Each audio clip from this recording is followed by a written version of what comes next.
The Trump administration plans to modify the 1997 court agreement that only allows children who immigrate illegally to be detained for 20 days in order to deter individuals from bringing children over the border, Fox News reported, potentially shattering a major part of the Obama legacy. The Homeland Security Department announced proposed regulations that would terminate the so-called Flores agreement that requires the government to keep children in the least restricted setting and require their release generally after 20 days in detention. Fox reported the 1997 case that spawned the agreement will almost certainly land back in court. U.S. District Court Judge Dolly M rejected a request by administration lawyers this summer to allow for longer family detention.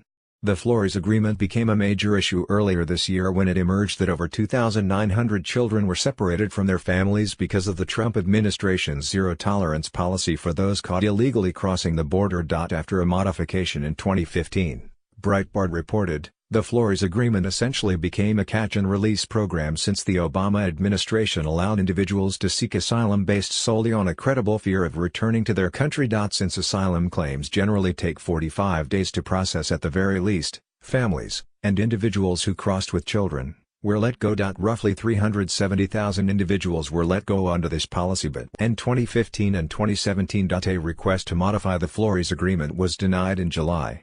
Defendants seek to light a match to the Flores agreement and ask this court to upend the parties' agreement by judicial fiat, Judge Dolly G., an Obama appointee, said in her ruling, according to Breitbart.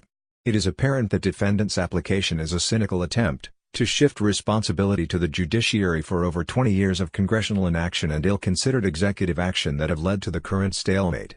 The new modification would close that catch-and-release policy.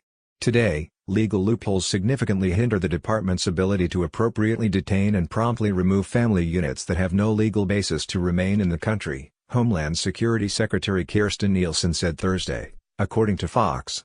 This rule addresses one of the primary pull factors for illegal immigration and allows the federal government to enforce immigration laws as passed by Congress.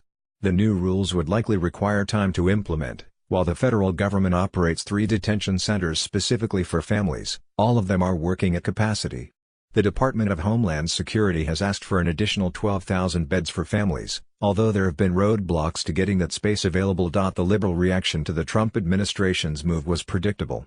Take a look, for instance, at the first paragraph of the New York Times story on the matter. The Trump administration moved on Thursday to remove court-imposed time limits on the detention of migrant children, proposing to end 20 years of judicial oversight and allow families to be held indefinitely in secure facilities as their cases went through the immigration courts.